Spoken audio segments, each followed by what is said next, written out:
नमस्कार दोस्तों, कैसे हैं आप सब? आशा करता हूँ सभी अच्छे होंगे। मैं हिम्मत पवार, दिल से बातें, शब्दों में छिपे जज़्बात। स्वागत करता हूँ आपका मेरे यूट्यूब चैनल पर। दोस्तों, आज एक ऐसी कहानी लेके आया हूँ मैं, जो आपसे भी ज़रूर जुड़ी होगी। जी हाँ दोस्तों, ये कहानी है एक बैक बेंचर की, जो किसी न किसी लड़के या लड़की से जुड़ी है। क्या आप भी कभी बैक बेंचर रहे हैं तो ज़रूर कमेंट करके बताइएगा। ये कहानी है दोस्तों बैक बेंचर की। वो लड़का जो सबसे पीछे बैठता था, आज सबके दिलों में बैठा है। आज मेरी ज़िंदगी का एक बड़ा दिन है। मैं एक बड़ी कंपनी में बतौर स्पीकर बुलाया गया था। लोग मेरी बातें सुनते हैं, तालियां बजाते हैं, और जब भी मैं माइक के सामने खड़ा होता हूँ, मुझे एक ही चेहरा याद आता है, उन मास्टर जी का, जिनकी नज़रें हर बार क्लास के सबसे पीछे मुझ पर पड़ती थी और वो कहते थे, तू जिंदगी में कुछ नहीं कर पाएगा। मैं वो लड़का था जो सबसे पीछे बैठता था, जिसे बैक बेंचर कहते हैं। मुझे कभी बोर्ड पर खड़ा नहीं किया गया। मेरी कॉपी में हमेशा लाल निशान होते थे। टीचर को मेरा नाम तक याद नहीं था, बस बैक बेंचर या रोल नंबर से पुकारते थे। मैं चुप रहता था, लेकिन मेरे अंदर बहुत कुछ चलता था। जब दोस्त किताबों में टॉपिक खोज रहे होते थे, मैं खिड़की से बाहर सपनों की तलाश कर रहा होता था। दोस्त बनते थे, फिर हंसते थे, फिर दूर हो जाते थे। घर पर मम्मी कहती, तेरे दोस्त टॉप करते हैं, तू कब करेगा?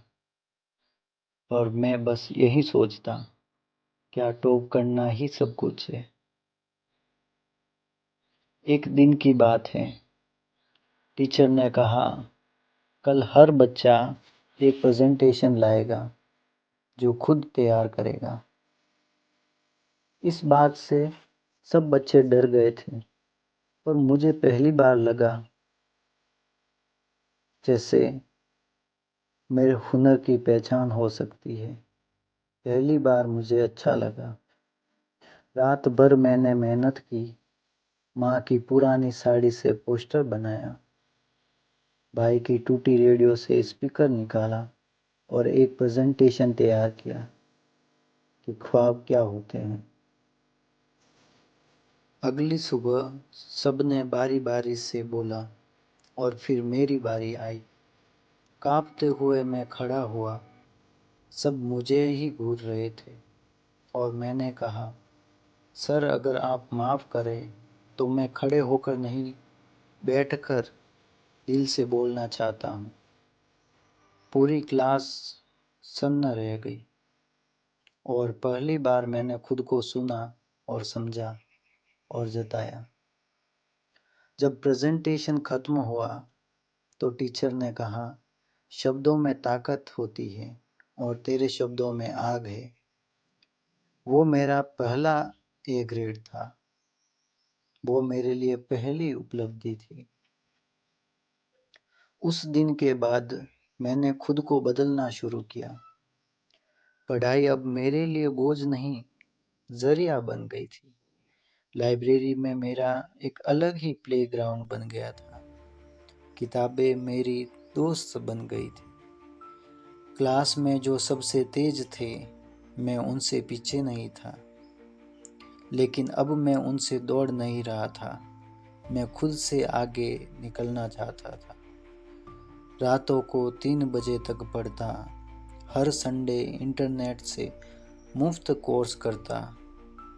किताबों से ज़्यादा मैं खुद को पढ़ने लगा था।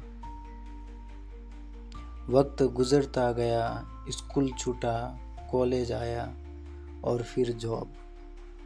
लेकिन मैंने नौकरी नहीं की।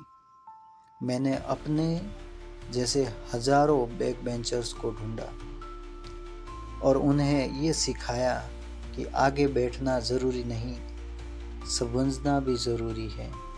आज मैं एक मोटिवेशनल स्पीकर हूँ जो स्कूलों में जाकर कहता हूँ, हर बच्चा खास है और जो पीछे बैठता है वो आगे निकलने का इंतज़ार कर रहा है।